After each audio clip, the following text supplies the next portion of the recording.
Going live. Here I am. Okay. Here's what's going on. This is a live podcast. My name is Matt McCarthy. I'm a professor at Arizona State University, and I have the unique, I guess, title of teaching more people face to face at Arizona State University than anybody else. There's some people that are close, but I teach a computer information systems class in the business school. And up to now, for the last 22 years, I've taught over 90,000 people. I'm very proud of that fact. I'm very proud of my career at Arizona State University. And I want to start podcasting. Now, I have been podcasting, but here's my deal.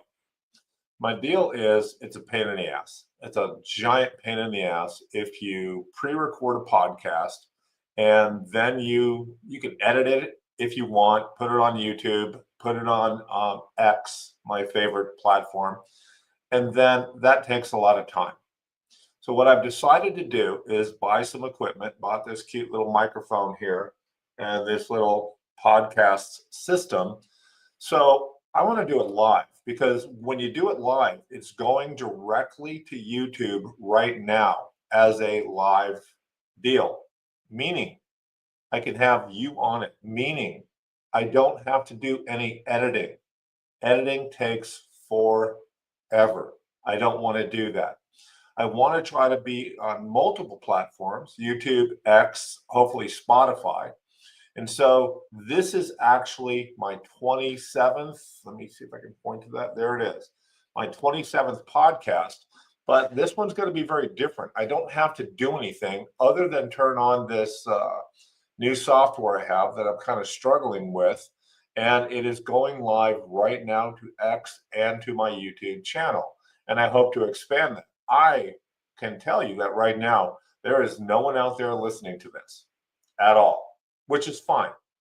So the idea for me is I can go on whenever I want. I don't have to worry about editing for 5 hours. And I'm not exaggerating about that. Editing for 5 hours. Hopefully it gets out there and then you post it, which is going to take another long time to do that. No, I'm live right now. I want you on my excuse me. Yeah, there you go. That happens in live podcasting. I want you on my podcast. I have a whole bunch of professors already that would love to be on my podcast, and I would love to talk to them. And here's my other deal. Yeah, I get it. This is my kind of contrived, made up persona, the uncommon professor. I think there's things that make me uncommon at the university I teach at. Some is my politics, which is counter to a lot of the politics at universities in general. And I'm happy to talk about that. I'm not here to lie to you about anything. But the other thing I can do is I don't want to pigeonhole myself. So for instance, I had a mountain biking channel, did pretty well on YouTube, and I liked it. I got up to about 9,000 subscribers. But the problem is if you go out of your lane, like if I did something on my channel that was outside of mountain biking, people get pissed off. Fine. So I'm not doing that here. Every lane is up for grabs for me. I'm going to talk about sports. For instance, I think the NBA sucks. I think they need to figure a lot of things out. I think that was shown by the Four Nations in the NHL. So I'm going to talk about anything I want to talk about, but I'm going to be able to do that whenever I want. Then the idea is going to be I want to be able to have a set schedule when this is going to happen. So for right now, Wednesday mornings at 7:22 Wednesday morning, that's a good time for me. That's a really, really good time for me. But I want to get to a spot where I'm going to go live at least 3 times a week. And I'll be able to send out a link to any listener that is out there. Once I start getting listeners that I can send that link to, and I can bring you on this podcast live. And not just your voice, just you. You come on.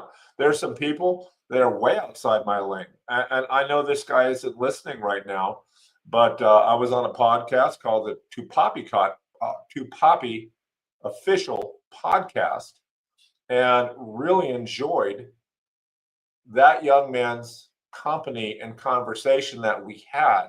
And so I want to be, I guess, all over the place.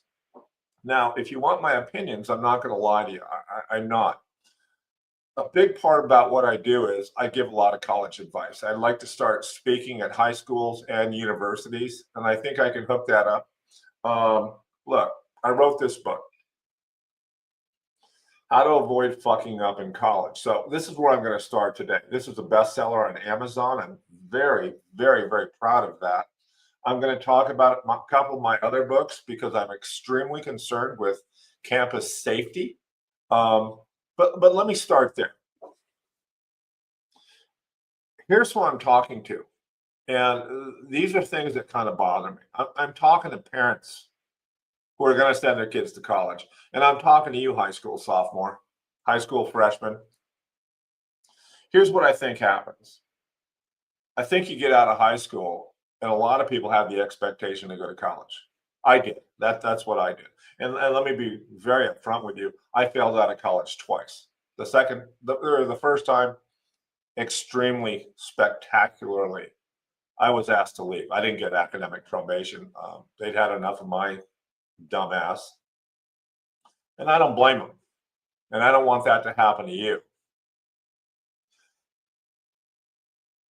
Let me read you some stats that my friend, another professor, put together. I'm going to put on my goofy glasses.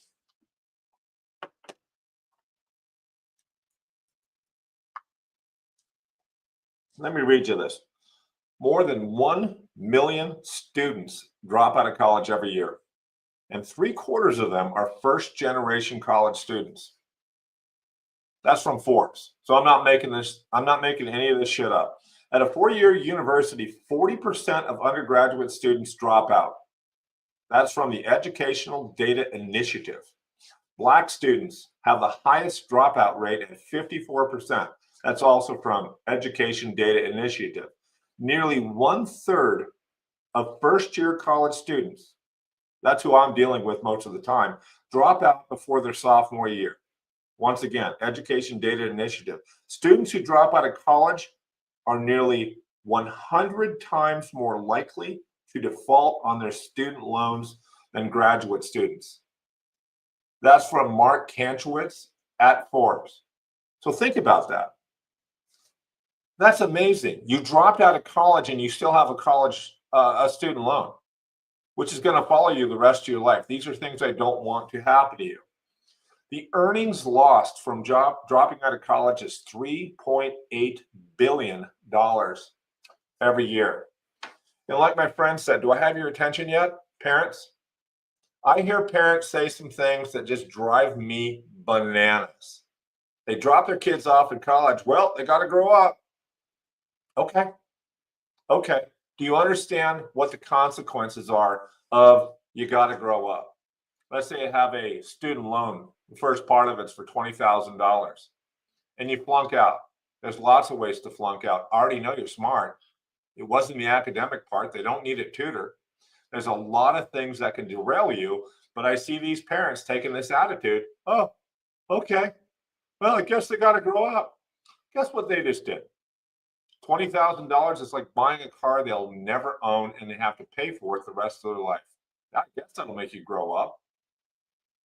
So I'm here to help you out. And this is what I would tell high school sophomores, juniors, and freshmen. You need to know this by your senior year. So a lot of things happen. So the first thing I would tell you to do is, do you really want to go to college? Is that what you want to do? Do you want to go to college? So let me give you the two main advantages. I'm working on my Spanish. There are two advantages of going to college that you can have built in before you get there. And one of them I can't do a thing about. The first one is maturity. Can your kids speak to an adult? Can they do that? Have you noticed your kid speaking to an adult like an adult? Or are they still saying brah? Are they calling adults bruh? Yeah, brah. Yeah. If they are, they're not ready for college. Don't send them. Make them work. Make them do something else if they're going to live under your roof. Yeah, it's cute for a while, but if your kid doesn't have the maturity to be able to speak to an adult, I don't think they're ready for college at all. And the second one, here's the second advantage. I've seen this happen in my family. If your kid really knows what they want to major in, and not just major in, the industry that they want to go into before they go to college, that's a massive, massive advantage. It really, really is. If you're going in, and yes, let's say you're mature, but you go in and you have no idea what you want to study. Do you want to be undeclared for, let's say, 3 semesters? That's a tough road to hoe. That is very, very difficult. When I went to college, I had no idea not only what I wanted to study, I had no idea what I was doing there. And I'm never going to make an excuse for why I flunked out of college. I'm never going to do that. I was a knucklehead. It was stupid. And fortunately, I recovered. But if you know what you're going to do, and I get it, it's an unfair question to ask a high school senior. What do you want to do when you grow up? And as a high school senior, you might be sitting there going, how the fuck should I know? That's what I said. You should know because you probably should have been thinking about it since your freshman year. And that's a very controversial thing for me to say. I've had parents get so angry at me. Hey, leave him alone. He's only a freshman. Okay. I'm trying to build up a maturity level. I'm trying to build up a knowledge level. What are you getting into? What are you doing? You need to start thinking about it early if you're going to succeed. All of those stats I read you are true. Every one of those are true. So my first suggestion is really sit down and ask yourself, have a parent-kid conference. Do you really want to go to college? And if the answer is no, there's nothing wrong with that, because it seems like it's a binary sort of choice. You either go to college or you don't. And no one talks about the don't part. Don't is, how can I put this? It's infinite. There's not 2 choices. There's an infinite amount of things that you can do besides go to college. It's not the end all be all. Yes, it's a road to certain occupations, but it's not the end all be all. And so if you decide not to go to college, the next best thing is to decide, then what do I do? I'm a senior. It's June. I just graduated. Do I go back to work for Five Guys or Cane's or Chick-fil-A? Maybe. But get a plan. You don't have to go to college. Now, my next step is this. Let's say you're going to go to college. I want you to think about a couple of things, and this is one of the most underrated things is mental health. I consider homesickness as a major mental health impediment. Yes, I get it. Maybe you want to go out of state. You're a big girl now. You're a big boy now. You're going to challenge yourself. No. Be honest with yourself. If you're going to be so homesick that that's going to be an impediment on your academics, then don't do it. Go in state. Do that. I've seen that be debilitating. Every professor, every administrator has seen that as a very, very debilitating thing. So keep that in mind when you're choosing a college. So let's say you're still going to go. Okay. Why aren't you looking at community colleges? Well, I know why you're not. You're not looking at community colleges because you don't want to miss the college experience, because Becky's going to Big State U and you don't want to miss out. Okay, that's fine. Let me tell you something about community colleges. The stigma attached onto a community college is one of the most unfair things I can tell you about. The people that teach there, my colleagues, are spectacular. They are. Here's why. I went to a community college on an athletic scholarship. That's one of my routes back to getting my college degree. I flunked out, then I went to a community college. Here's what happens. When I did it, it was just extended high school. And I don't think anyone would disagree with that. So that's in the last century. in the early 80s. That's when that happened for me. Now it's different, especially like in Arizona and a lot of states. It is legislated that 100 and 200 level classes, those kind of classes, the kind I teach first semester freshmen, generally, those kind of classes I am required by law, by state law, to get together with my colleagues from the community colleges all over the state. I bring my syllabus, they all bring their syllabi, and we compare. Are you doing the same thing I'm doing? Are we best friends? We are best friends. And so it's then that I already say our classes are equivalent. Here's why that's a big deal. Because you don't have to show up from a community college to go to Big State U once you've gone for 2 years. Now you go to Big State U, you have junior status. You don't have to fight to say, hey, I'm pretty sure I took a class like that in college. That's how it used to be. No. Here's the magic. Let's say you go to a local community college, like Scottsdale Community College, Paradise Valley Community College, Chandler Gilbert. And I'm trying to make this podcast national. Those are the ones around me. Let's say you know you wanted to go into business. Tell them, I want to be in business. They'll set you up, and this state is called an A bus. You're going to get an AA, associate's degree in business, A bus. To graduate from college, you need 40 classes. I'll break it down that simply. 40 classes. The first 20 you're going to take at community college. They're going to give you a major map. These are the classes. These are the 20 classes I need you to complete. Of every one of those 20 classes, it has already been decided by me and my colleagues at Big State U that those 20 colleges are equivalent to what we're doing at Big State U, meaning that when you take those 20 classes, you pass those 20 classes, and you show up at Arizona State, Northern Arizona, University of Arizona, you're a junior with those 20 classes. You're in. Take 20 more, we'll give you a degree. Here's the good part. You spent a lot less money. Maybe you lived at home. Maybe you kept your job at Cane's.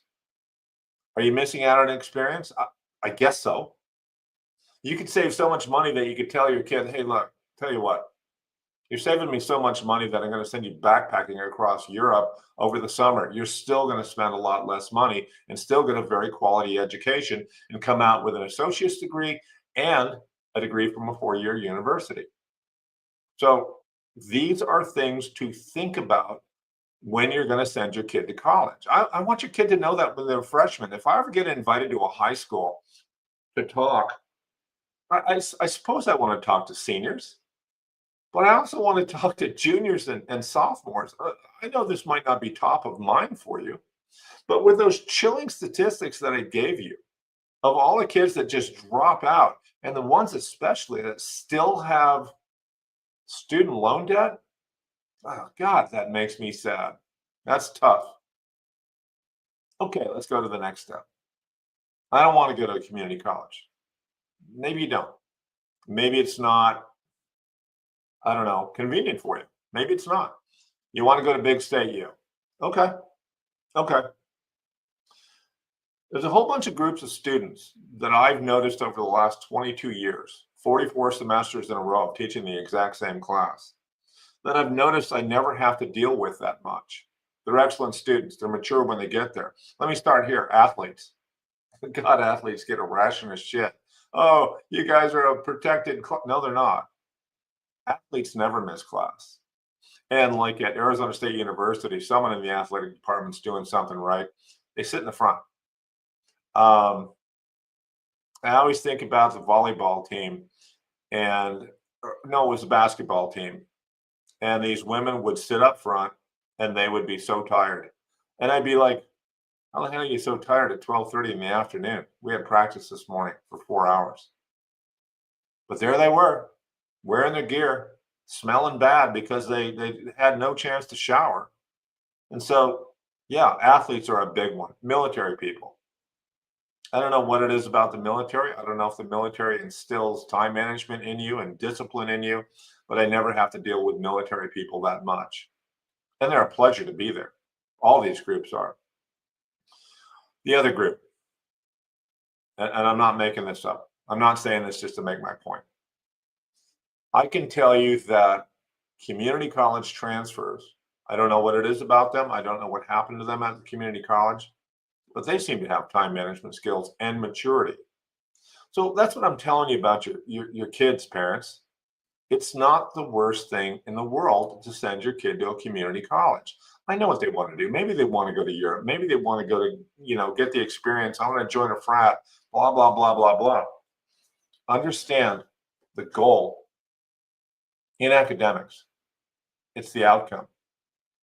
Your expectation going in is your kid's going to come out with a degree in something they can use and get a job in that field. That's what's happening here. Do I want you to be well-rounded? This is just my opinion. These are things that might get me in trouble for my podcast. I don't well-round you. Your parents do. Your family does. Your surrounding does. We're just an aspect of your life. So, once you go to college, there's a lot of things to watch out for with success. This is once again, here's an opinion. The only reason you should be in your dorm room is to sleep. That's it. Find study groups before you find friends. You're a nice person. And by the way, if you can't find a friend, that's on you. That's literally on you. If you show up at a place like Arizona State University and you can't find a friend, that's on you. I don't know what it is about you, but that's what I would say. But find study groups, and I know you heard about this in high school. Find time management. Here's an interesting part. One of the groups that I've noticed over the past couple of years that's super, super successful are people that work. They work part-time. I don't know why this happens. I don't know why Cane's, Chick-fil-A, and all these different fast food joints employ so many of my students. They're some of the best students I have. Maybe it's because they have forced time management. Maybe they're working their balls off because that's how they can afford to be in college. They're spectacular. The kids that I really worry about are the kids that don't get involved in anything. Idle time is the devil's playground. And let me tell you this part. Being cool in college is the biggest fucking waste of time that you can have, by far. No one's cool in college. No one cares if you're cool, but I see so many people going after cool. So for instance, like the first day of my class in the fall, I will have last fall, I had 4,012 students that I would split up, I think, into 11 classes. So that's what my life looks like. And I love my job. It's awesome. But I see people showing up to the first day of class. They're dressed like they're going to the club. Relax. No one cares. And the reason I'm saying this is because being cool takes time. I don't want you spending your time trying to be cool. Spend your time on all the other unbelievable things that the university has. Go get into intramural sports. Go join a club. Join the Quidditch club. But stop wasting your time being cool. Now, if you're going to take a university tour, one of the best things I think you can do is peek into a classroom. And I don't mean first day. I mean like 14th week of a 16-week semester. Look who's in class. These people look like they're tired. They're wearing sweatpants. The women have their hair tied up in what my daughters call a shit ball, but they're there. Now, I'm going to end this, and I'm going to tell you the biggest thing that you can do to be successful in college. And I hope you believe me, and I hope you do this. The biggest thing that you can do is go to class. That's it. So in my class, it's 16 weeks, twice a week. I want to see you 32 times.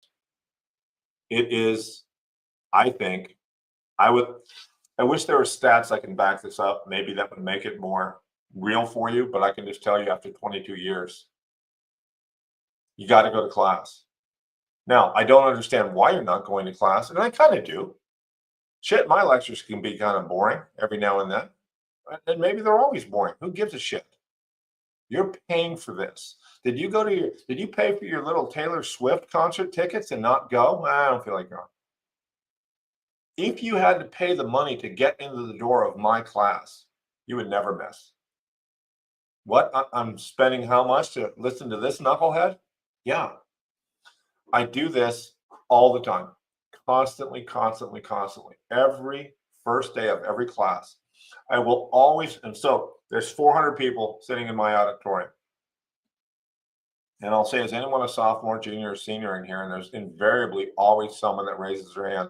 And I say the same thing. I say, I don't know you, do I? And they're like, nope. And you can disagree with me. In fact, you can disagree with me all semester long. I expect you to. I don't think I'm the smartest person in the room, especially with Gen Z. They're a smart group. They're annoying, but they're really smart. But I'll always ask that person, I'm going to tell you the secret to college. And you can either agree with me or disagree with me. And they're like, okay, I'm game. And what I say is the secret to college is going to class. And they will instantly nod. Yep, that's it. And everyone kind of looks at them like, that can't be. Yeah, it's like the secret to losing weight. Yeah, eat less, exercise more. Wait. It's got to be more to it than that. Nope, that's it. Good luck on your weight loss journey. That's the secret to college. Go to class. Never miss class. There's no such thing as an excused absence. It's not high school, it's college. So with that, I will end. And what I'm hoping is going to find, what I'm hoping that this will grow and grow and grow. And it's going to be 1,000 times more compelling with you on it. I'm hoping to get academic luminaries on here. I'm hoping to get athletes on here. I'm hoping to get people on the in the athletic department to come on here.